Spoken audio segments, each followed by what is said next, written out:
Yeah, man. Yeah, so we have Steve Mers on the podcast today.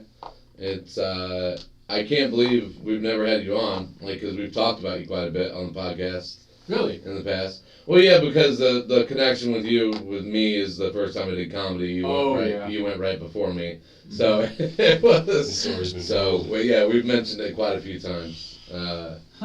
Yeah. That's cool. Just so you know, I don't listen to podcasts at all. I probably would listen to the podcast. I just don't listen to podcasts. I've literally almost never listened to a podcast. Yeah. I should. Like not having the time or the downtime. I don't have that. It's just not I don't have habit of it. Oh, okay. Yeah. It's like you build habits of watching shows, and I just don't. You never really listen to talk radio either. I don't know. I don't listen to talk radio. I don't watch episodic TV mostly. Okay. It's weird. You're a big movie guy, though. That kind of makes sense for you. Kinda. Yeah. I wasn't a movie guy until 2-3 years ago. Yeah. Damn. So You seem to like a lot of the same kind of movies I like, where it's but probably because you're into film, more of the cinematography type stuff. Yeah. That's. Uh-huh.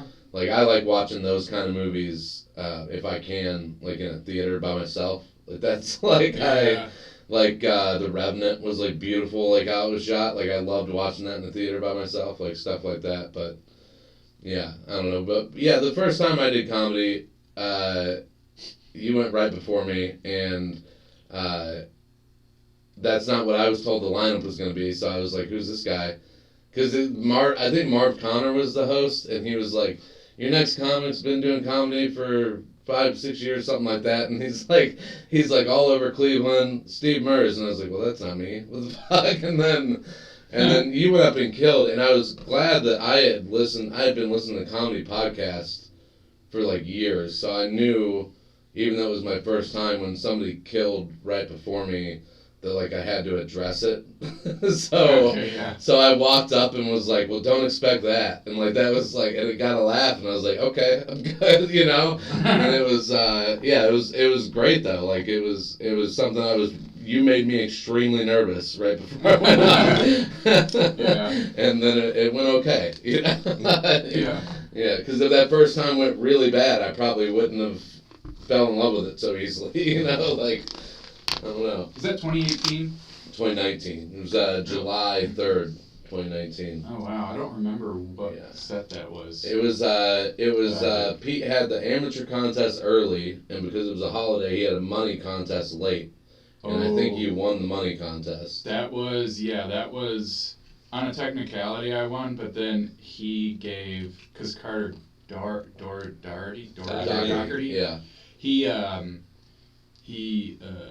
did really well too, but he also brought a ton of people, so I'm pretty sure he got paid out for that. Oh, okay. I won. So that was it. I didn't bring anybody. I have this scheme. Oh. So 4 other comics, we all show up to the funny stop. Yeah. Or 5, you bring 5 comics, and then Pete's like, who'd you bring? I'll be like, I brought Brandon, and you name them all. And then he'd be like, okay, who'd you bring, Brandon? And you name the same guys. Everybody does it. Now he What a scam.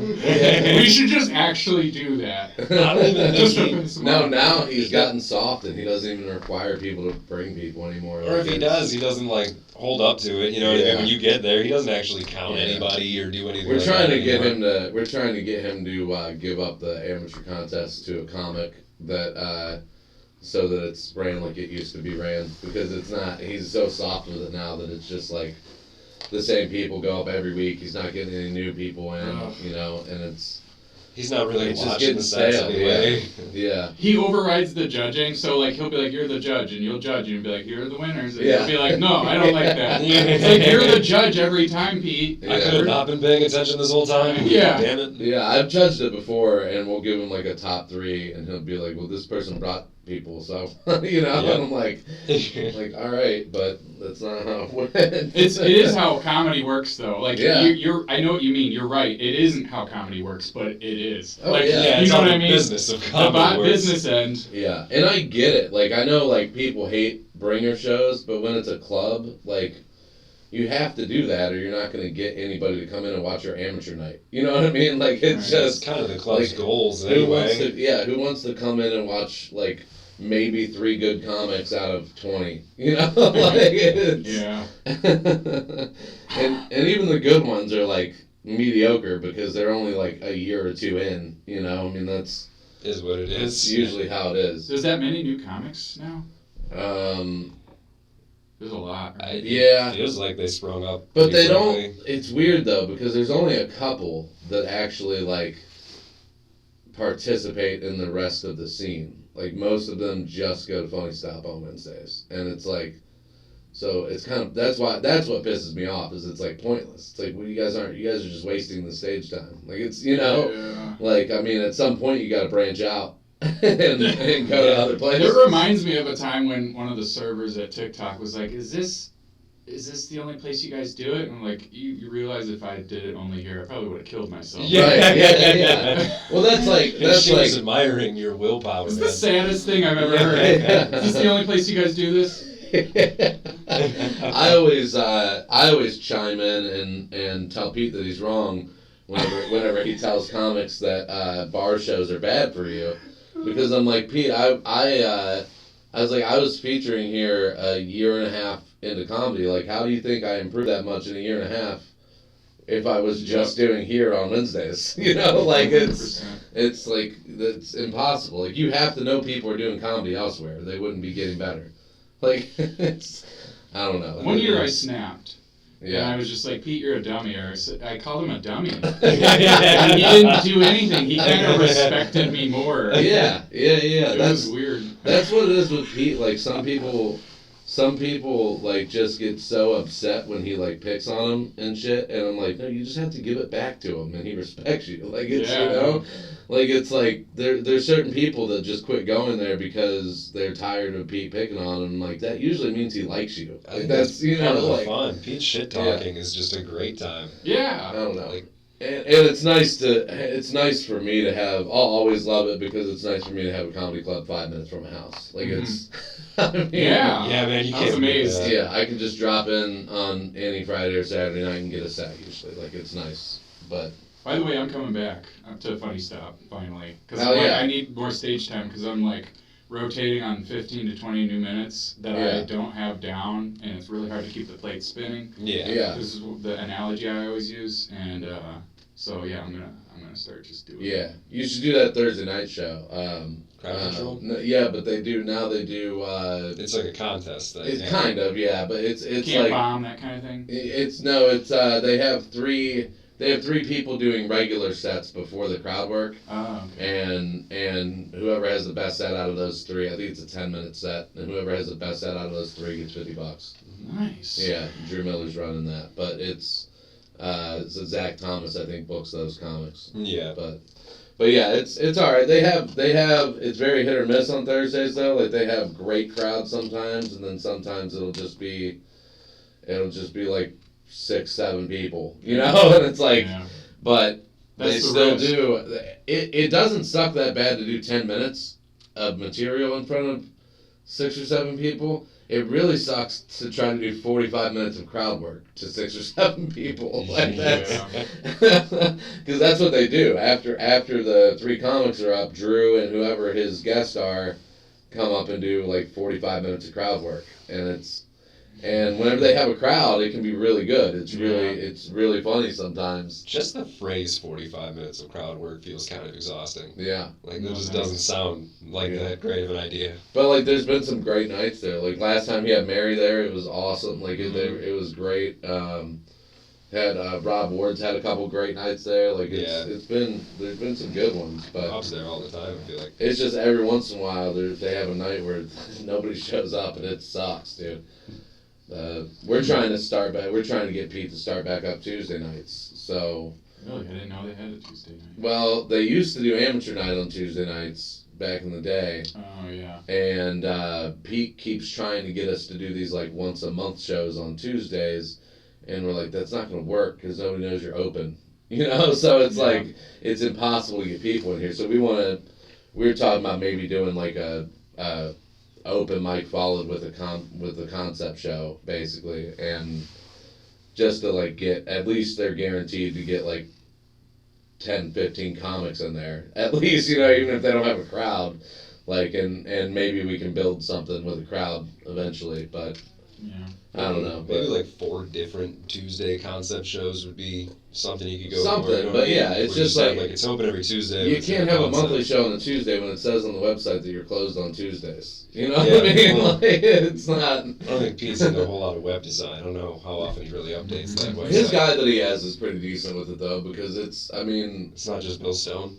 No, he has a guy that like does all of his ticketing and stuff. Because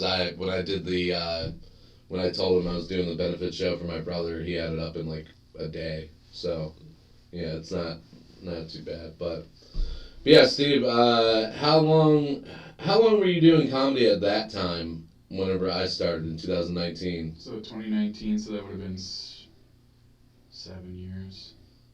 Yeah, 7 years because I started in 2012. Okay. Something like that. Yeah. So with the pandemic, you're at like 10, 11, somewhere around there? I'm at like 10 and a half now. Okay. Yeah. Yeah, I still count the pandemic because I think we were all... I don't. Really? Because I wasn't out. Yeah. That's true. I didn't even get nominated this year, and that's a dead giveaway. Yeah. I just was not around for the first 6 months of this cycle, for this awards cycle. You know what really sucked is I was nominated 5 times in 2020, and then everything got kaput. Yeah. Like well, we were talking about... Yeah, it took no time. And now I feel like shafted. I mean, we were talking about that the other day when we were talking about having you on. I was like, if you remember, like, before the pandemic, like, basically every showcase that you saw flyers for online in Cleveland had Steve Merce on them. Yeah, like, I used to get booked. Was, I've only been booked like 3 or 5 times, depending on what you consider booked, in the last like 6 months. Yeah. And I'm like, guys, I'm still alive. Everybody's like, Steve's so busy. No, I'm not. I'm not busy. Everybody like over romanticizes the film industry. They saw that I worked as a PA on a Netflix film. They think I'm Steven Spielberg. Guys, I need work still. Because you are for people from Cleveland. Yeah, you know, like that's it. Like, guys, it's not that everything is a letdown. Don't meet your heroes too, by the way. I mean, like you're the best. You're the best film person all of us know. You know, I mean that's. Yeah, thank you. This is also I want to let you guys know. I want to announce that you guys are all welcome to like collaborate with me on film stuff. If you're a comic, I will film stuff with you for free. Like if we all just collaborate. Yeah. Because like I want to create stuff. It does cost money normally for like a client or like whatever, or a big project. It still will cost you like you still need to feed people that day. Right. You still need accommodation. But generally, I mean, I'm not gonna like we can all work together. Like. Yeah, I need to take. I took Michael Bush's sketch class, and it helped with like, because I had no idea how to even write a script, and so that helped. Yeah. Like I need to do that again. Sure. Just as like a refresher, because I did enjoy doing it. Like I enjoyed writing sketches, and I think I was pretty good at it. But it's just something I've never really tried to put time into to do. Like I have Final Draft. I paid for it, you know. So it's like, but sketches, shorts, pieces, pilots, anything. Yeah. Anything. Yeah, I want to do some sketches for sure to start, but I want to write. I have an idea for a pilot that I want to write, but. We can talk about that another time. Sure. But yeah, man, I don't know. I've really always enjoyed your comedy. I love your wordplay. Like it's fucking genius. I'm getting sick of it. Times. Yeah. Very sick of it. I don't think it's funny anymore. We all love comics that we aren't like. Yeah. And I, at least that's like me. And I'm getting very sick of the wordplay stuff. I don't think it's clever anymore. Like other people like it's like magic. I don't like repeating the same magic trick in front of a bunch of magicians every single week over and over. Yeah. It's not cool. Yeah. There's nothing fun about it, although it is a necessary evil, but I get very sick of it. But I appreciate you. So you're going to a new direction with your new 15, stuff like that? I would like to. I'd like to do more silly stuff. I'm very dry sometimes, not necessarily on purpose, but I'm all over the place. I can talk about this for a long time, and I don't want to talk your guys' ears off. Even though it's a podcast. That's kind of why you're here, man. Yeah. There's a lot of stuff I want to do, and it's like I'm actually kind of overwhelmed because I have a lot of goals and only so much time I feel like to kind of get there. And I like silly stuff. I think silly acting stuff is way funnier than a deadpan clever comic. Yeah. I see. I have the part where like I'm kind of in the middle of like I admire one-liners and I admire like storyteller comics, and I feel like I'm kind of in the middle. And like I like kind of wish I could do one or the other, but every time I try to do either one, it just doesn't work out. And it's like it's I don't know, like every time I try a one-liner, it's like it'll be funny, but then somebody will be like, "Yeah, that's an internet joke," and I'm like, "What?" I'm like, oh, yeah. And then you have to look it up and find it, and it's like, "Fuck, dude." Wish there's like a comedy Rolodex of every joke like ever written by anybody. You Yeah. just search it in there, make sure you're cool. Yeah, especially for one-liners, because those are just like random thoughts that you have, and it's just like somebody had to have thought of it at some point. You know what I mean? That's one of the worst parts of comedies, finding that shit out. Yeah. Because I think of a lot of jokes that are just jokes that are waiting to be told. They're jokes that are there. They're connections that almost anybody can find if they think long enough about that topic. Right. And that's the pitfall of writing those types of jokes is you run the risk of other people having thought of the same joke. Yeah. And I hate that. I want to be as ironclad original as possible, and I'd like to keep it that way. That's why I think storytelling comics have an advantage, because it's basically like they're telling stories of their lives. Like it's not a concept. Yeah. It's more anecdote. Yeah. Yeah, like high thoughts are funny, but somebody else probably had that same high thought at some point in People time. Be getting high, I mean, that's just how it is, dude. It sucks, but luckily there's still funny jokes. Like when you find a lot of those jokes, you're like, that's a really good joke though, and that's half the reason we still do them. Right. Yeah. But and they are like original in their own way in the sense that you did think of it yourself, but it's also like. It's not like there's a difference between hacky and stuff that can be found, or like, you know what I mean? It's like they're not quite the same thing. Yeah. But yeah, like an original thoughts that's funny is still an original thought that's funny. You know? Just because somebody else did it, I guess you shouldn't take away like all of the gratification that you thought of that, but you can't really use it. So I guess you can only go so far with that. Yeah, there's like different shades of originality or types of originality, and it's like. Yeah. And I one of the times that I saw you that I remember was the Cleveland Comedy Open, and I wish they would bring that back because it was. I've never.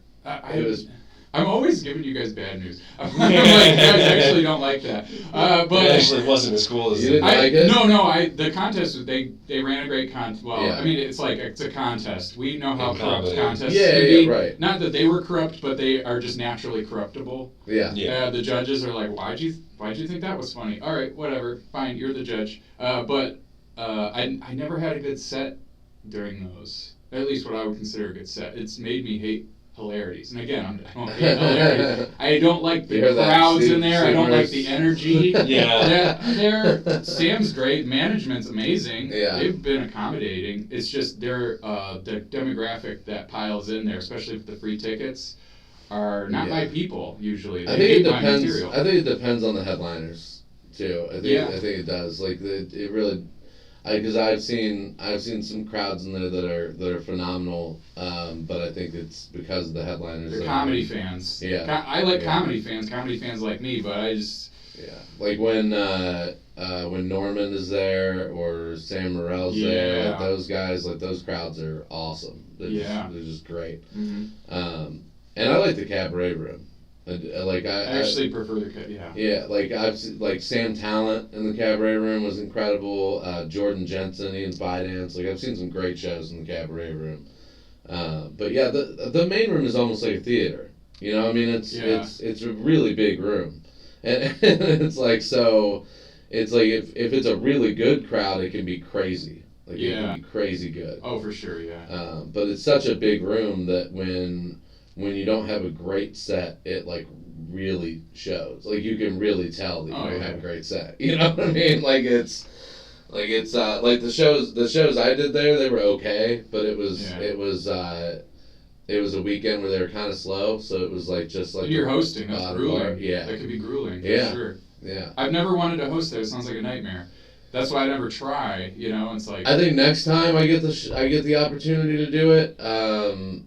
It'll be better because I'll be more focused on my stand-up and not so much like Yeah. I was so nervous about like missing something that they wanted me to say or something, you know, like that's that kind of stuff. Like that's You hear it last minute and you're already worrying about your set. yeah. Or So that day, or I asked, and he was the coolest guy to have to be featuring whenever my first time hosting there. But I asked Brian Kenny, like, is any tips or anything, and he started rattling off all this stuff that they'd like to hear you say, and I'm like, all right. So I'm like focusing on that, and I wasn't really focusing on my comedy as much, but I did okay, but it just wasn't like a phenomenal weekend like I would have liked to have had.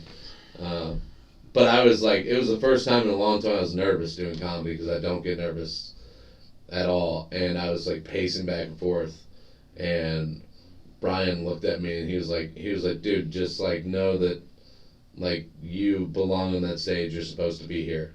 And I was like, thank you. Like that was that was it. Like that was what I needed to hear from the person I needed to hear it from. You know what I mean? Like it was, yeah, and then I was okay, but like I was still nervous on that stage, like that not that I wasn't gonna do well with my set, that I was gonna miss something. Like it was, and I did.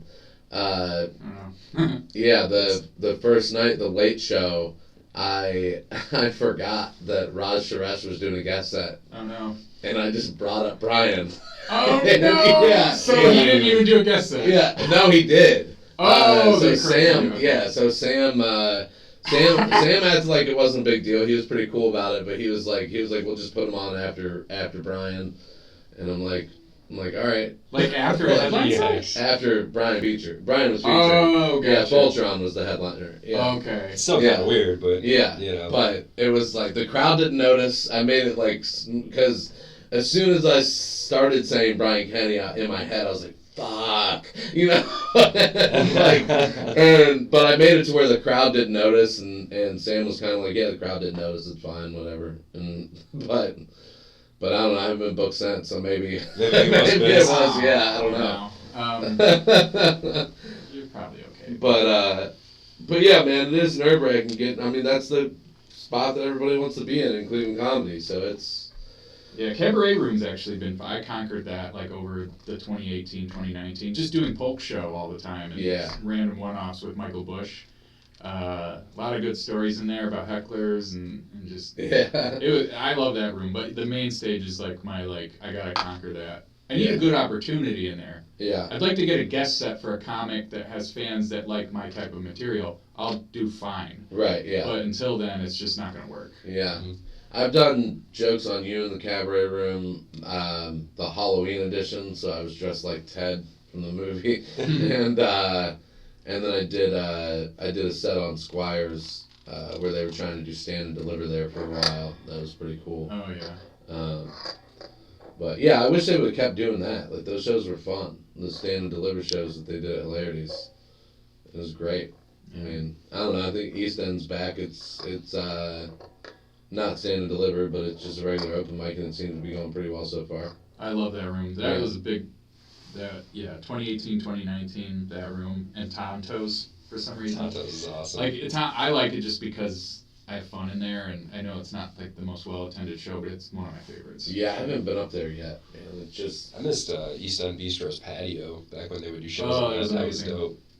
Shows are good. I haven't been up to Tonto since they brought it back. I don't know. Me either, but they just keep shuffling the dates around and stuff on it. So. Where do you live? North Royalton.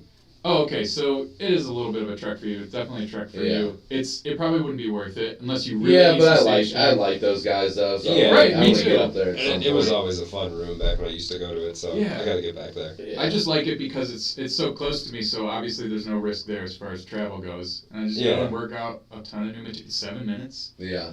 When I didn't know anybody, like early on, when I didn't know anybody going there, I was just amazed at how receptive and cool everybody was in this tiny ass room. It's supportive. Yeah, that's the other big. Well, they're doing it on what, Thursdays now? I think. Yeah, every other Thursday. That's what it is. Yeah. Okay. Mm-hmm. So it's I'll get up there at some point, but it is hard for me because like Thursday I usually either go to Hilarities or I'll stop up at Funny Stop because even if I'm not booked on that little contest they have, like probably 6 times out of 10, one of the people doesn't show up. You know, What was so that, it's a like contest?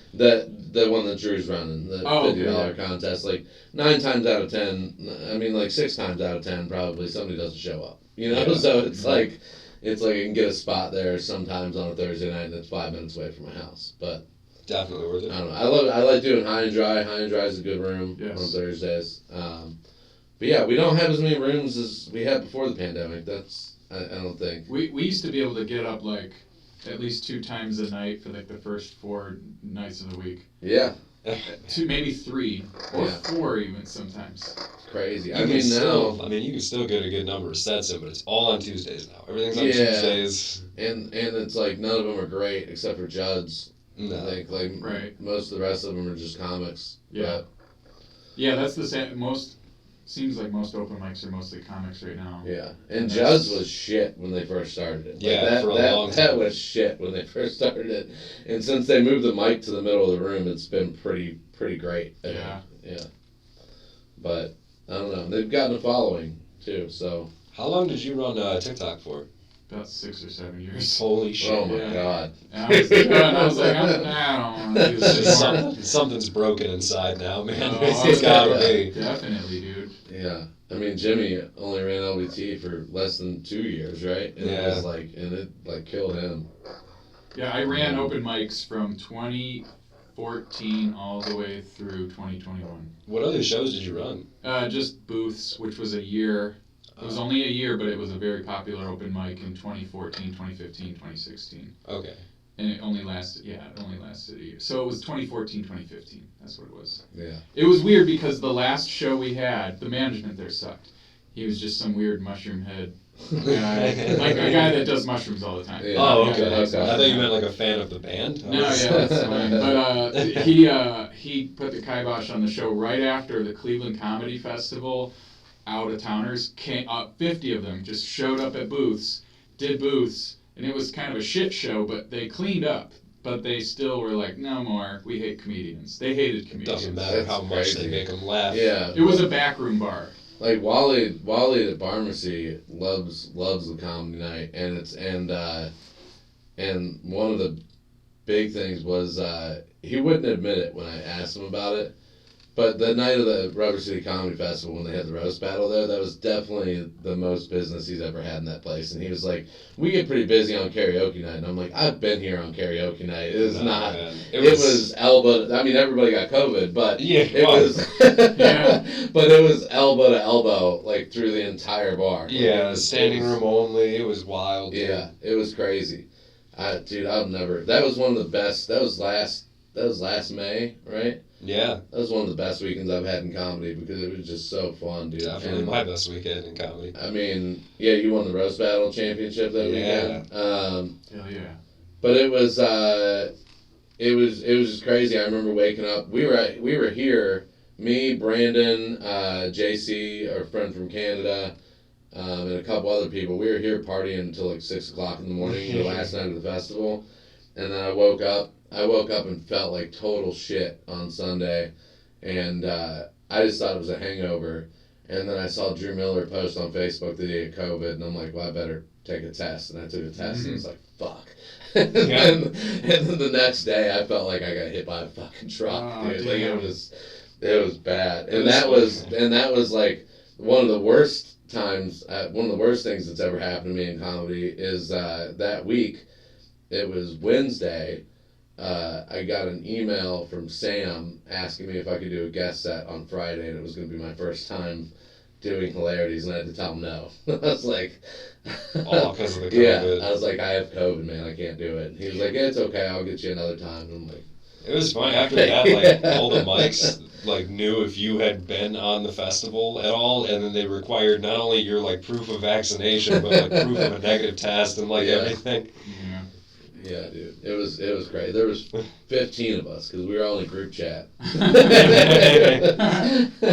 And Marty kept apologizing because everybody blamed Marty for giving it to everybody. Oh my god. Marty wasn't exactly great about handling it, well, though. Dude, like, you could hear how scratchy his voice was, and he would, like, come right up to your face and be like, don't shake my hand, I might have COVID. Yeah. You could have said that 3 inches away from me, Marty. It was the Friday show at Funny Stop.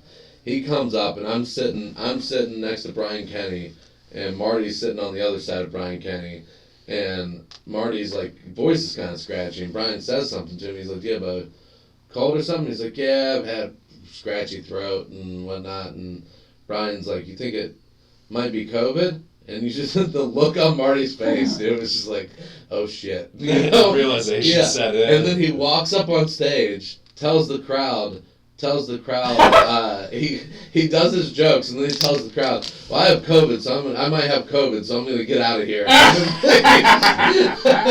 Like, just dropped a COVID bomb on the festival and left. And then I had to go sanitize the mic after that because I was hosting. Marty Malloy, super spreader. Yeah, man. Dude, it was bad, man. But I don't know if he gave it to everybody or if he got it from somebody else at the He festival. could We have don't just know. as easily. I mean, we really just packed every show in and Yeah. asked for it. When was it? The last May, it was the Rubber City Comedy Festival. Last May. Yeah, May. It was first weekend May. Yeah. I think. Yeah. I was part of a super spreader event. We were all doing that first time that John Bruton was trying to do the Grouch Shop recordings.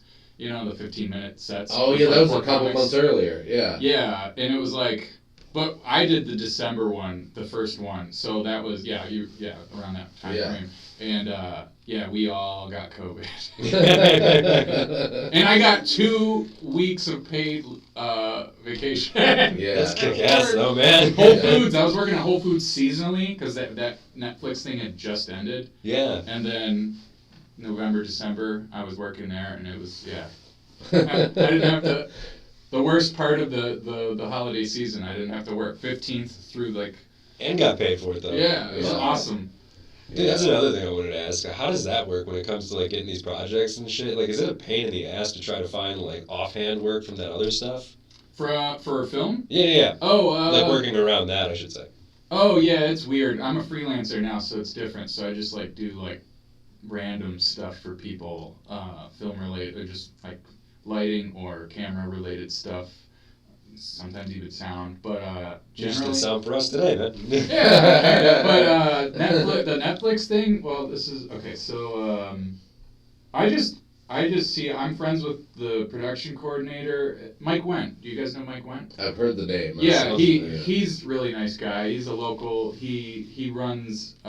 He works at the Cleveland Film Commission. So I just bug him about emails. Like, hey, what's the email address I can get for this thing that's coming to town, the Netflix thing? Yeah. I didn't ask about it until halfway through the production, because that took 6 months nearly to film. Okay. And it flopped. We talked about this on Facebook. But, I mean, it's a good, don't get me wrong, it's very artistic and ambitious, and it went way over budget to like $140 million. Oh, wow. And it still flopped. Wow. Oh, Netflix is going to go out of business, watch. But they're in huge debt. Folks. They're in huge debt, and they're putting lots of money into risks like that with artsy films, and they're flopping, which is good. You should be putting money into those risks because that's how you get really amazing films. Yeah. But it's a waste of money for the most part. Yeah, I mean, I know they probably make a lot of money off of their like shitty dating shows and shit like that people are obsessed with, or like all the I don't know, the syndicated shows that they buy to put on there, like Seinfeld and shit like that. I'm sure they make a lot of money off of that shit. But, But I know they spend way too much money. Like they gave some comics like such big deals that it kind of screwed over comedy on Netflix. Like it's like they paid like Chappelle so much and who else got, there was some other ones that got like outrageous deals from Netflix that just like made it to where they couldn't really spend that much money on comedy after that. So that's why like most of the good specials now are coming out on YouTube. That's why they kept him on there even after all that stuff. It wasn't necessarily because they're like, we stand with Dave Chappelle, even though they might also. Yeah. They just can't lose that money. We spent what, $50 million a special or something like that? I thought it was maybe even more than that. At least, yeah. For Dave Chappelle. Well, we had to get into a couple news clips at least. I've gathered some for us to talk about. This I didn't know about until I was looking at news clips today, but Jimmy Carter is not doing so well. This is from CBS News.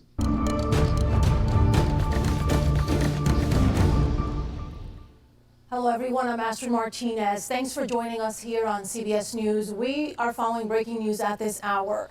Former President Jimmy Carter is undergoing hospice care at his home in Georgia.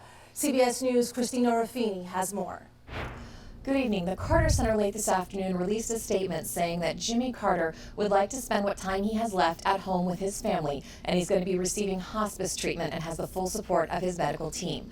The 98-year-old is the country's oldest living president in history, but he's had a series of recent health problems, beginning with a brain cancer diagnosis in 2015. Now, that cancer went into remission, but he had other issues in 2019 that caused him to need brain surgery and step away from the public life that he enjoyed so much, including Habitat for Humanity and teaching Sunday school at his church. I mean, dude, if you have brain cancer and you live to be 98, that's pretty badass. I think. Yeah, I think you won. Yeah, by far. I've always thought Jimmy Carter was like way before his time, like as the president. Like he was a guy who had great ideas, but it just the world wasn't ready for him yet. You know, I mean, it's I don't know. It led us to the 12-year terrible period of Reagan and Bush. So, I can't believe how long he was out there building houses, man. Like, it wasn't even that long ago I've seen this guy in commercials going, holy shit, he's still alive? Yeah. Yeah, I was actually, like, not surprised, because you would have definitely known if one of the presidents died, but I was kind of like, holy shit, he's 98. Like, I didn't know. Yeah. I didn't know he was that old. It's crazy to think that he would have been like 60 when he was president. And then he lived that extra 40 years. Yeah, what was he doing all that presidency? De-stressing, apparently. Yeah, like, goddamn. Biden gonna live to be 120? Looks to his body might, but his brain's already done. Biden, they're just gonna keep him around. I don't know, dude. The State of the Union speech kind of turned me around on his brain being done. Like, it was pretty masterful what he did at the State of the Union speech. I want to know what's really going on there, because everybody's like, oh, he's brain dead. It's like, I want to know actually what's going on cognitively with his brain. But yeah, because the State of the Union speech, man, what he got basically forced Republicans into during that State of the Union speech was pretty genius. Like, I mean, basically forced them into saying that they wouldn't do anything on Medicare and Social Security. Like, it's like, I mean, that was we talked about it last week, but that was like one of the most hypocritical things I've ever seen in politics, was all these Republicans coming out and saying that he was lying, that they want to cut Social Security. And then the same news programs that showed their interview saying he was lying about them cutting Social Security would then play a clip of them saying they want to cut Social Security. It's like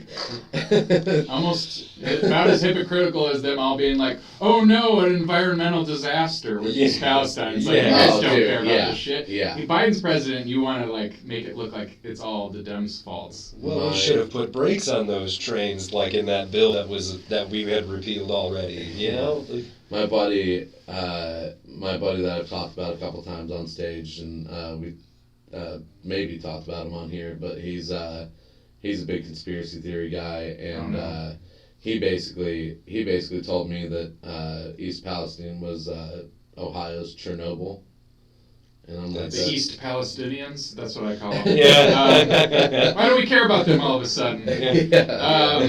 Since when do Republicans care about Palestinians? Yeah, they're not big fans.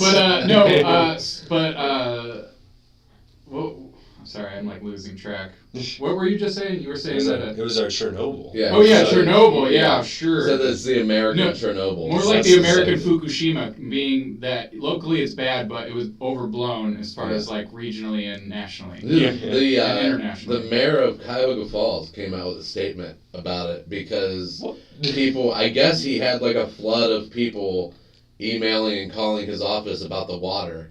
And he was like, guys, we don't get water from the same source. And even if you did, learn something about toxicology. Yeah. This stuff dilutes very quickly with that amount of water. And also, where is this leaking into our water system to begin with? There are creeks in that town, I looked, but the Ohio River, I guess, it was it's somewhere. I think they're worried about it seeping into the I don't know how that water works. That's what I'm worried about. It's so silly, and the big issue there is the vinyl chloride. Vinyl chloride breaks down into formaldehyde with sunlight exposure and also evaporates very quickly. And once it's in the atmosphere, it dissipates very quickly.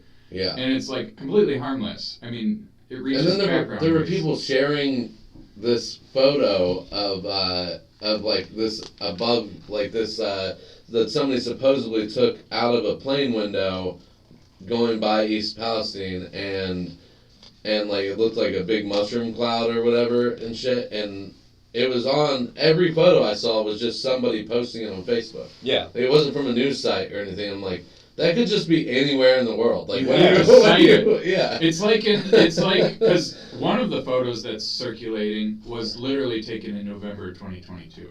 They verified that, and they can prove it too. It's kind of like that documentary Died Suddenly. Yeah. They were showing footage from 2019 of dead people's blood clotting. And it's like, you can verify that. There's a video that's timestamped on YouTube with the same footage. And it's from before the pandemic. Yeah. It's like, you guys are idiots. And they don't believe you. They'll be like, no. And it's like, literally try to maybe have some objective. Yeah, they're always like, anybody can upload to YouTube. And I'm like, but nobody can time travel. Right. That's the problem. Yeah. Well, we have, this is, I don't know if you guys heard about the Fox News lawsuit with Dominion. Yeah. So this is, came out today. This is some of the evidence that came out. This is from MSNBC. Donald Trump and the TV network that's been loyal to him for years are both facing escalating legal troubles stemming from false claims about a so-called stolen 2020 election. A damning legal filing has revealed that on-air personalities at Fox News publicly promoted those claims while ridiculing them behind the scenes. This was all released as part of a $1.6 billion defamation suit against Fox News by Dominion Voting Systems. Here is part of one text message from November 19th, 2020, between Tucker Carlson and Laura Ingraham, all about Trump campaign lawyer Sidney Powell. Carlson told Ingraham, quote, "Sidney Powell is lying, by the way. I caught her. It's insane." Ingraham responded, quote, "Sidney is a complete nut. No one will work with her. Ditto with Rudy." Now, here is what Powell and other Trump backers were saying on Fox News. Now, tonight, millions of Americans, you do feel betrayed. According to Politico, look at this. 70% of Republicans, they don't believe this election was free, fair, and for good reason. The most important part of democracy is to do it correctly.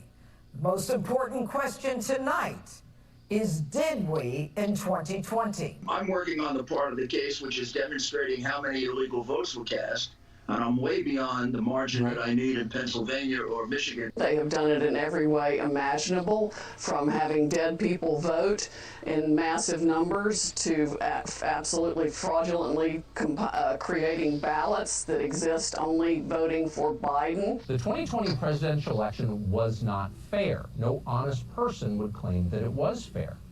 On many levels, the system was rigged against one candidate and in favor of another. Now, this all comes as Georgia District Attorney Fani Willis is weighing possible charges in her investigation into election interference by Donald Trump and his allies in Georgia.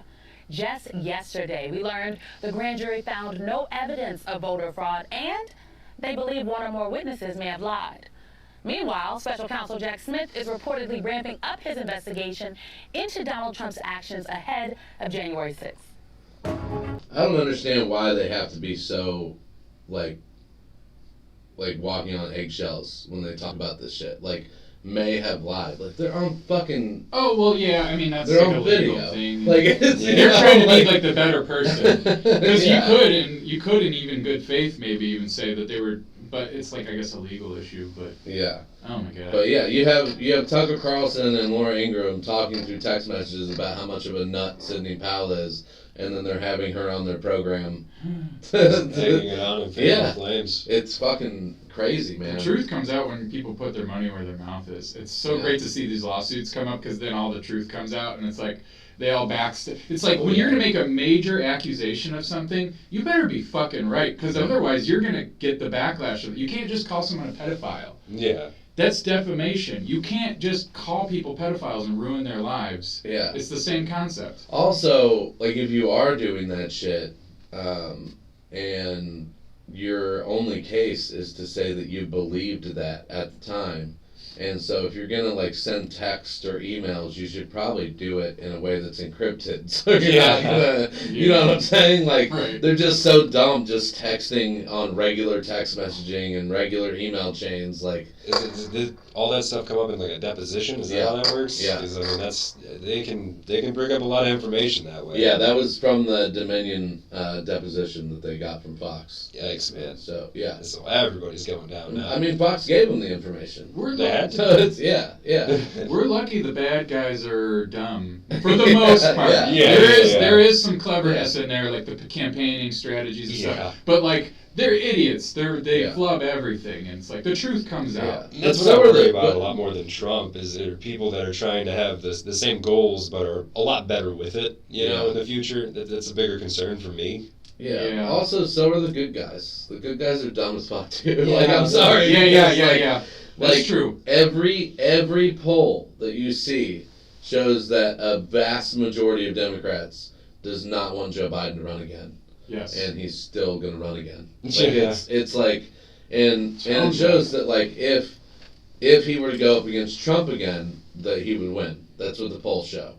But he's not going to go up against Trump. And the polls also show that if he goes up against DeSantis, that not as many people would care about DeSantis being president as they would Trump being president. So he would probably lose. You know what I mean? Like, because that's basically like, not most people didn't vote for Biden because they love Biden. They voted for Biden because they didn't want Trump to be president again. 100%. You know, I mean, that's and it's just a big misjudgment on his part to think that he can just win against anybody. And DeSantis is Trump with like a suit that fits. You know, like that's all he is. He's Trump with a suit that fits, that like doesn't say shit to get him kicked off of Twitter. Like that's the only difference between them. I do worry about DeSantis. Yeah. Oh, he's terrible, dude. He starts all these culture issues with like the critical race theory. Yeah, critical race theory and banning books in Florida and all that too. Huge fan of the Mexican stuff, DeSantis. Yeah, shipping immigrants, which should be illegal, shipping immigrants to like Martha's Vineyard where they don't have the infrastructure to take in immigrants. Like, you know, like it's like shit like that is crazy. And it's like when we're sending these immigrants to these rich liberals, what are they going to do? What are they going to do when they get them? Oh, wait, they help them? Like, you know, like that's weird.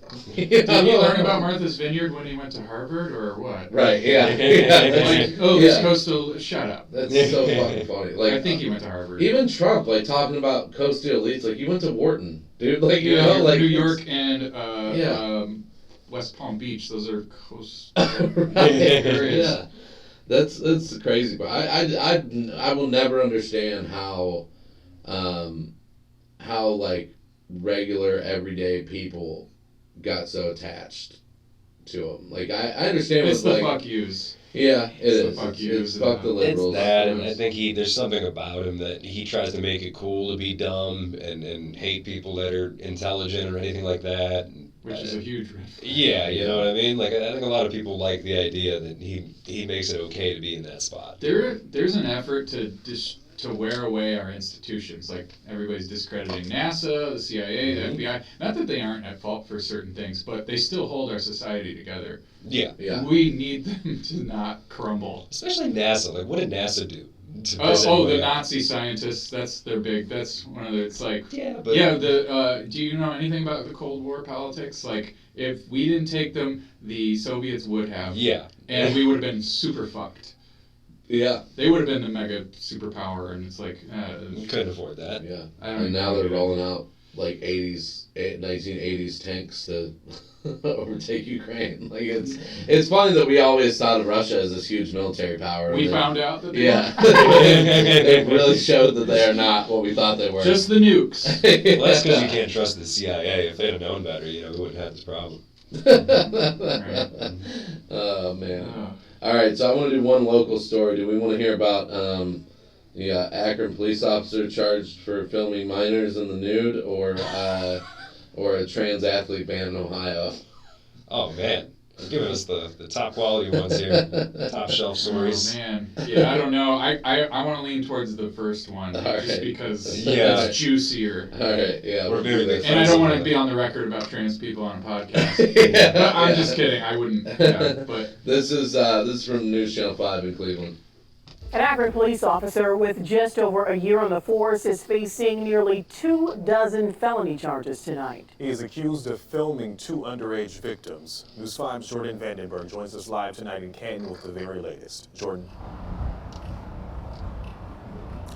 Yeah, Canton City Police detectives arrested the Akron police officer at his home here in Canton on charges, nearly 24 felony charges, accused of filming 2 underage victims on multiple occasions over the course of a year.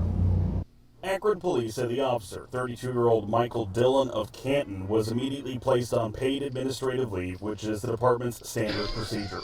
According to Canton police and prosecutors, Dillon allegedly filmed the underage victims on numerous occasions between March 2021 and December 2022. During that time, Dillon had also been sworn in as an Akron police officer. Victims here are minors, and anytime we have a minor who is a victim, they maybe can't protect themselves in a way that an adult can.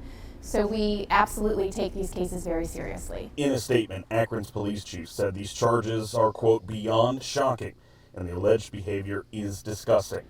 Dillon was arraigned in municipal court this morning. And the judge set Dillon's bond at $2.1 million.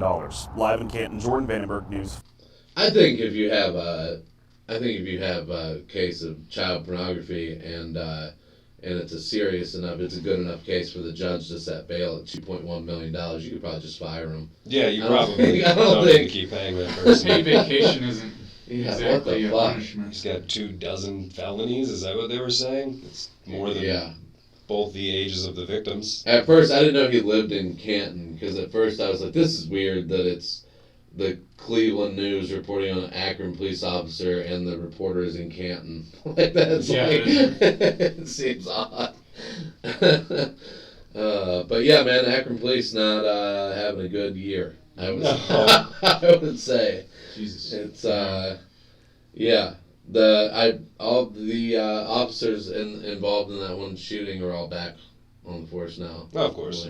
Yeah, so. That's usually how it goes. I mean, if this case isn't enough to get you fired, what is? Yeah, I understand the paid administrative leave for a police shooting because they have to figure out what all happened. Yeah, they got to investigate and all that stuff. But for something like this, it's child porn, dude. Like what?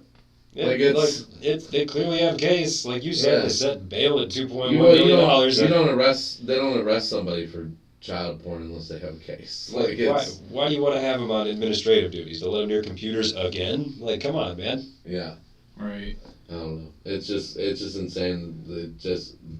Police departments just continually end up being in stories. And no reform in sight whatsoever when it comes to that. No one's really focused on it as far as actual change. I don't understand it. Yeah.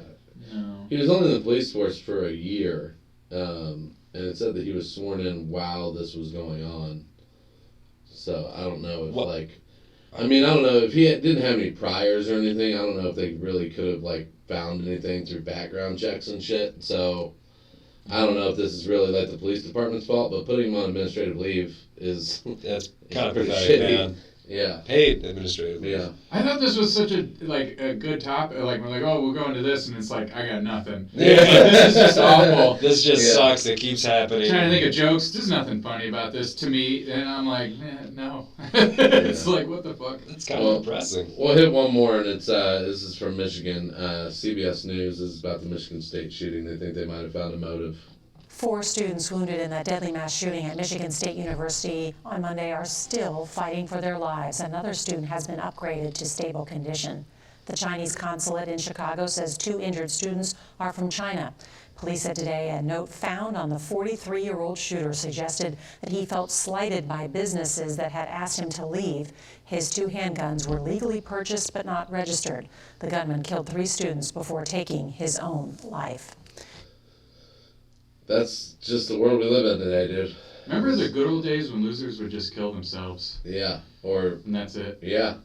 I'm kidding. Like, no, I mean that's just like, well, that would still be better than what happened. Right. I just don't understand the mindset of people nowadays that like it just more and more happens where like when you feel wronged by something, people just shoot innocent people. Like, why don't you at least shoot the people that wronged you? Yeah. You know, like I don't just stop there. I don't understand why are we shooting random people that had nothing to do with anything. It's just I would do good for the world before I would kill myself. If I wanted to die, I'd just go kill all the people that need to die with me. And yeah, I mean, might as well. You're like, I'm net positive here, right? Right. Yeah. It's just insane that like this shit like it's getting worse and worse every year, and I mean Michigan's actually doing something about it because they have a Democratic legislature and they're actually passing bills to help try to prevent some of this shit. But most states, it's just impossible to get anything passed. I don't know. It's never gonna. How do you predict something like that ahead of time? I mean, I don't know how much you can really do in this scenario. I don't understand the growing popularity of just mass killings. Why is that? I don't understand the satisfaction to that. Well, it's the growing popularity of guns. It just gets worse and worse every year. Yeah. I've had like comics recently that like you'd think like they're pretty progressive liberal people that are like yeah, you should own a gun, and I'm like, why? You know, and like because you need it for protection. And I'm like, do you know more people get shot in their house that have a gun than don't? Like normally when somebody breaks in your house, they just take something and leave. Like if you have a gun, you try to use it to shoot them, and they have a gun, they're going to pull it out and shoot you. How many enemies do you have? Yeah. Yeah. I don't get the idea of going around telling people, you should own a gun. Like, that's a pretty bold thing to assume on somebody's character, I guess. Yeah. I don't think you should go spread the rhetoric. Yeah. You'll thank me later. I mean, I'm a gun owner, but, like, I don't go around saying, like, oh, if you don't have one, like, I don't have any problem with people owning handguns. Like that's fine with me. If you want to have a handgun to protect yourself in your house, that's fine with me. Yeah. But I will always say there's no reason for people to have anything more than that. I have so many stories of just gun owners I knew peripherally, like a friend of a friend. Yeah. Yeah. They're always, in my experience, it's always like Fox News, like very conservative, like InfoWarsy kind of people, and they own multiple like assault rifles. And they're completely unhinged people. Yeah. They don't deserve to own weapons. Yeah. No. Yeah. My buddy in Texas that I used to stay with when I would go down there, he's like a very progressive person, but his dad is super conservative. And when we were kids, his grandma lived in like their guest house on the side of their house, and at the time that I went down there last time and stayed with him, his dad lived in the guest house or whatever. And I was smoking a joint with his dad outside, and his dad was like, do you want to see my guns? And I'm like, I mean, sure, whatever. And they always want to show you their guns. Yeah, they always want to, especially when they've been drinking. Yeah, it's like their favorite time. Yeah, and they were always drunk. Yep. Go ahead, So we go into his room, and where most people would have a closet with like a closet door. Yeah. He has what looks like a closet, but the whole door is just a fucking safe wall. And he opens up this safe and turns on the light inside of the safe, and it looks like the scene from the Boondock Saints where they just have like the guns all over the walls and like knives everywhere and shit and all this. I'm like, why do you need all this? And he's like, when the revolution comes. And I'm like, Jesus fucking Christ, dude, like what revolution is coming, and what are you going to do? There was a comedian recently that I saw that had a joke about somebody that had 40 guns or whatever, and it's like, what are you going to do with your 40 guns? It's like, I think you have too many. It might be in the new Nate Bargatze special, but yeah, it's like, what are you going to do? Reload. I mean, you got two hands. You can't use 40 guns. Like, what you got 40 guns, where's all the ammo? You don't have a lot of ammo, you're hilarious. And on top of that, like, I've never met somebody with 40 guns that has 38 friends. Like, never in my life has that ever happened. I made the argument to my old roommate that had an AR, and I asked him why he had it, and he said, if government ever comes for me, and he was like a moderate Democrat, and I'm like, and he's like, oh, you know, I'm allowed to have it, and if the government ever comes for me, I can protect myself. And I'm like, if the government comes for you, dude, one AR is not gonna fucking protect you from the government. Like, it's fun. Like, I like the sound it makes as a much better explanation as to why you have the gun, rather than like the government's gonna come for me. Like, it's kind of sad to say, but I would take that first. Yeah. Also, you cried when you accidentally killed a rabbit with a BB gun. Like, I don't think. We do. I don't think Just you're like gonna, the cops. yeah. I don't think you're gonna be able to shoot anybody, man. I don't think I think anybody that watches like Tucker Carlson probably shouldn't own a gun. Like, anybody that gets like worked up about how hard they think white people have had it, probably not the person to own a gun. Yeah. It's all amygdala, no prefrontal cortex involved. Like, it's all just like animal, lizard brain, gun stuff. That's a horrible combination. Yeah, like you said, they're always like my friends were always drunk. And it's like, one is dead, the other two should probably be dead. One died of suicide, but he had guns, and it was like, they're unhinged people. Yeah. Yeah. Oh, man. Those are always the first to buy them. Don't get that. Oh. Well, we'll get into, back into comedy here. Steve, you, the comedian you picked, we always have whoever's on pick a comedian that inspired them. Mm-hmm. You picked Reggie Watts. What is it about Reggie Watts that you love? It's not him being on James Gordon. Right? James Corden? James Corden, Same yeah. difference. Yeah. Who cares anymore? Yeah. But he had a special that came out that was filmed in like multiple locations, and they would cut between. I think it's called Shit So Crazy. That's what it's called. Okay. Came out in like 2011 or 12 or 10 or something like that. And I did see it right before I started doing comedy. It wasn't really what inspired me, but it does inspire me though. So I guess there's that. But he's just super original. It's out of left field, completely unconventional format of comedy, of just doing voices. He almost does no jokes. He does in that special, but generally he's not a joke guy. He's just voices, acting, improv, but just super funny and inspiring. So I think he's one of the best, most brilliant comedians ever to live. So nice. Yeah. That's called Why Is Shit So Crazy? It was on Comedy Central, so I imagine you can get it on Amazon if you want to check it's that good. out. It's very good. But this clip that we have, this is from the TED YouTube page. I guess this is like a TED conference, probably. Sure, it's like a pseudo TED conference. Okay, so we'll play a little bit of this. Det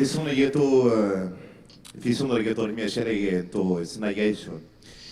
Me toro io tra sono io tutoro io trovesce non ricordi ci maria io sono io tiro voce di fiera e devo votare voce di idee male ravasciu e travesco. Me una polomo i farà congiù i sarà congelare il manche? Non sei. Mais des fois on peut voir parce que les gens ici faire des choses, on peut manger. Mais quand tu es fâché avec quelqu'un, c'est for the first time. And that's one of the things that I enjoy most about this convention. It's not so much as so little as to do with what everything is. But it is within our self-interest to understand the topography of our lives unto ourselves. The future states that there is no time other than the collapsation of that sensation of the mirror of the memories in which we are living. Common knowledge, but important nonetheless. As we face fear in these times, and fear is all around us, we also have anti-fear. It's hard to imagine or measure. The background radiation is simply too static to be able to be seen under the normal spectral analysis. But we feel as though there are times when a lot of us, you know what I'm saying? But like, you know what I'm saying? Because like, as a hip hop thing, you know what I'm saying? Like Ted, you know, Ted be rocking, you know what I'm saying? So like, so I wrote a song, and I hope you guys dig it. It's a song about people and Sasquatches Other French science stuff. That's French science. Okay. Here we go. I've been trying something to run around you, and I'm controlling you, Francis. But every time it gets me here, I'll ask myself just something to say.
It's like, you know, you could use as many of those things that you want, right?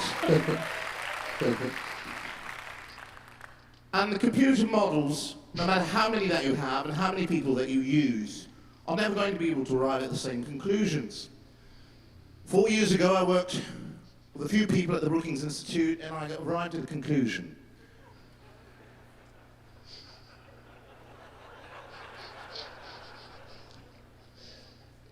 Tomorrow is another day.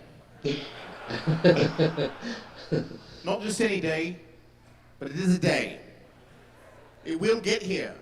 There's no question. And the important thing to remember is that this simulation is a good one. It's believable, it's tactile, you can reach out, things are solid, you can move objects from one area to another. You can feel your body. You can say, I'd like to go over to this location, and you can move this mass of molecules through the air over to another location at will.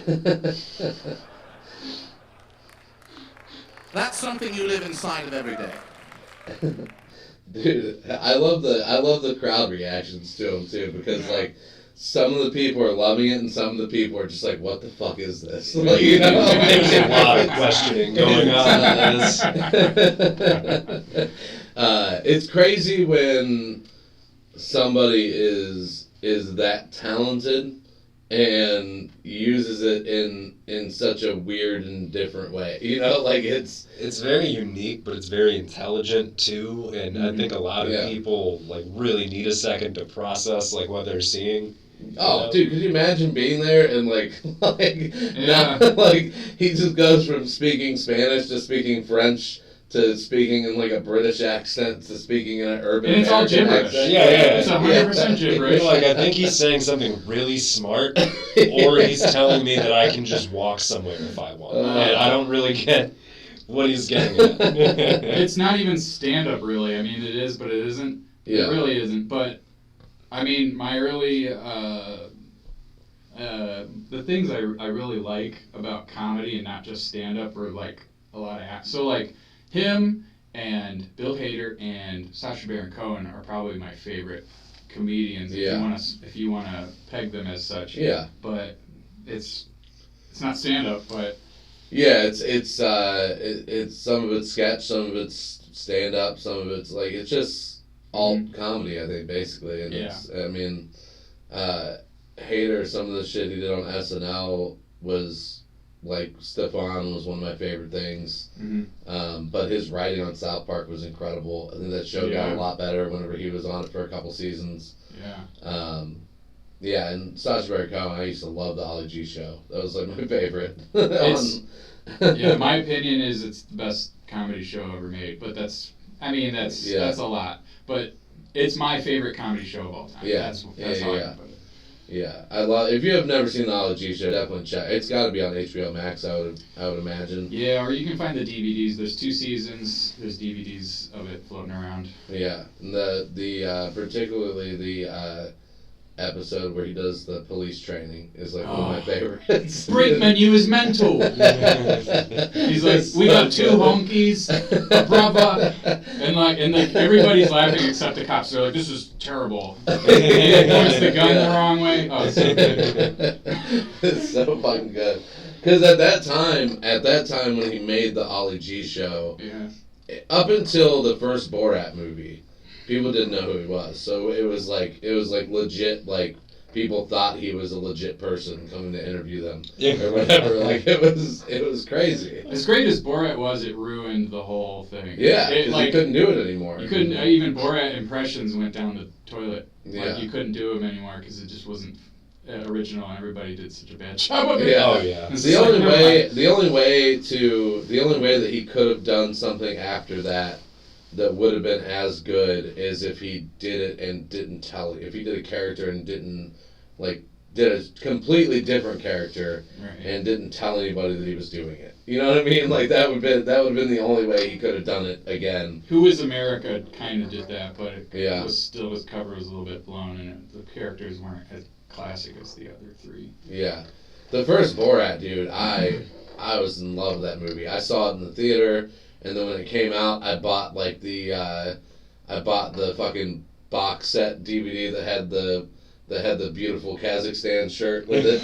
Like, I loved Borat when it came out, dude. That was good though. It kind of ruined it. It was it ruined the fun of it. Yeah. Like, I don't like to say ruined, but it was very good. Yeah, because I don't know if it was the movie that ruined it. It was like the people that got obsessed with it and like you said, just kept doing the impressions and wouldn't drop it. When things blow up, it's kind of like with Bam Margera and all them. When they had those skate videos come out, that was great, but then Jackass and then People of Bam come out and it ruins it. Yeah. It becomes mainstream, and then all the bros all the people that you don't want to like it now. Yeah, it's like, well, that spot's blown up now, so we got to move on.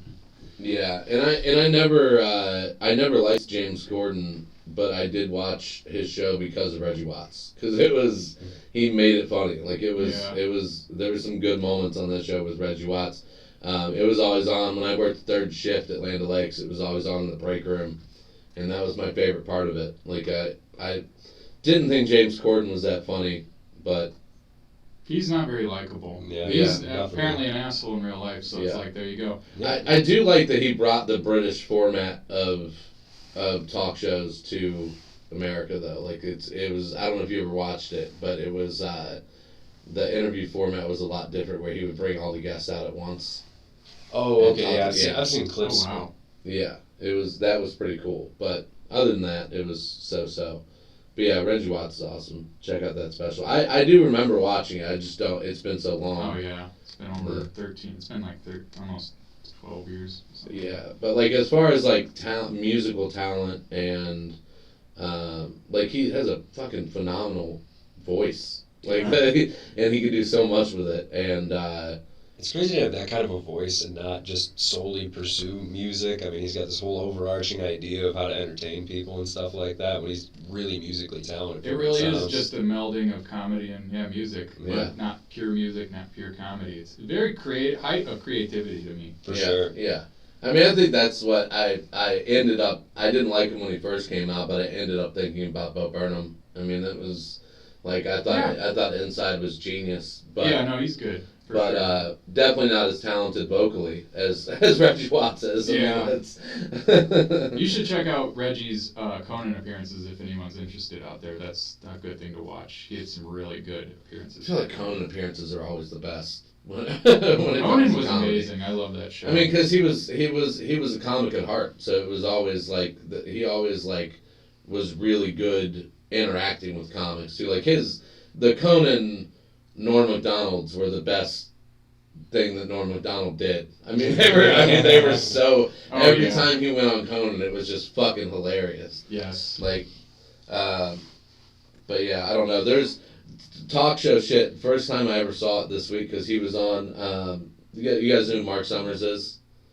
From Double Dare? Yeah. So he was on Marin this week, and they talked about when he was on Leno with. I'll show it to you guys after we're done here. But he was on Leno with Burt Reynolds, and him and Burt Reynolds got into a fight. I remember that. And it was fucking hilarious. But it was like it was real. Like nobody really knew if it was real or not on the show. Perfect jock nerd dynamic. Yeah.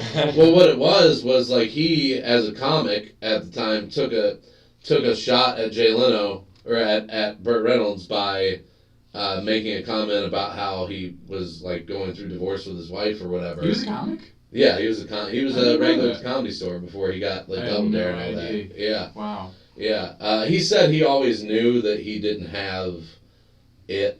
Basically, because he would be at the Comedy Store and he would be watching like Letterman and Leno and Gary Shandling and shit like that, and he was like, I knew I didn't have what they had. But it was... I still like Mark Summers, though. Yeah. I'm on his side with the Burt Reynolds thing. Yeah, for sure. Well, he's made a shit ton of money. I think he's a producer. The Food Network. He's like a huge producer. Yeah. Yeah. He's just a great host. He's just likable, or at least I think he's likable, and he does seem kind of a little too squeaky clean, but I just like Mark Summers. I don't know. Yeah. Yeah. I mean, we grew up with those shows. Right. That's probably it for sure. Steve, do you have anything to plug? What's your, you have your film thing on Instagram, My right? asshole? No. I don't know why I said that, but my Instagram I don't have anymore. I'm gonna go for a campaign. I'm trying to market myself. I want to like delete my old stuff to kind of start new with the algorithm and everything. Yeah. But I don't have anything to plug right now that I can think of. Like I said, no one's booking me, so book me. There so you that I can go. plug Yeah. things. Yeah. You can plug availability. That's fine. But I'm trying to think if I do have anything to plug. I feel like I do. I just can't think of anything right now. I don't. It's not that big. All right. No one's gonna show up even if I did. Yeah. Well, I mean, mostly comics that listen to the show. So if you need anything filmed, hit up Steve Mers. He's one of the best. And if you need a comic or anything, he's one of my favorites to watch. Thank you. So. I'm still doing great at showcases. I'm bombing at open mics, and I think people are thinking I suck now. But it's like, dude, I'm literally just fucking around, keeping that old stuff away because everybody's sick of hearing it, or the comics are. I don't like to tell it to a half room of comics. It just feels dumb, and I don't tell it like I don't like going to open mics when I don't have new shit. Like I get it. I feel guilty if I do. Right.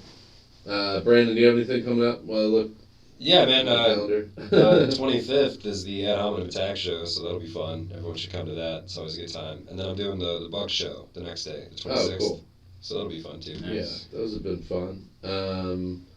I have that one I'm not doing now. We got the benefit show for your brother. Yeah, that one I wanna plug. March 5th at Funny Stop. It's $10. You can get tickets on funnystop.com. Doing a benefit show for my brother. He's going to be going through chemo treatments and not able to work. So come out to that for a good cause. We're going to have like baskets and 50-50 raffle and all that stuff. So come out to that. And then I don't really have much the rest of February, but in March, doing some shit in PA with Tim Wolf that you're not going to go to. And March 17th and 18th, I'm hosting for Brendan Ayer at Funny Stop, so come out to that. Brendan Ayer, love that guy. Yeah. That guy, love Brendan Ayer. I'm featuring for Joe Mackey in April, but when I saw Brendan on the schedule, I was like, Pete, can I have that hosting? Like, yeah. Joe Mackey's great too. God, I love Joe Mackey too. Yeah, man. He's kind of fallen off since the pandemic because he was like an anti-vaxxer. Really? Yeah, oh, no. but no. Yeah, so there was like one. No major heroes. So there was like one there was like one comedy club that he could still do in New York because you had that Vax guard for everything else. Yep. So he kind of fell out of all the circles in New York. Yeah, Like, that's so sad because he's so great. He doesn't even see. Wow. It's a rough spot to be in. Yeah. I'm still a fan. Oh yeah, I love dude. He's one of my favorite joke writers ever. Like he's so fucking good. Yeah, he's so good. But damn. Yeah. But all right, have a good week, everybody. We'll probably split this up into 2 episodes for sure. Later. Yeah. Thanks for having me, guys. I appreciate it.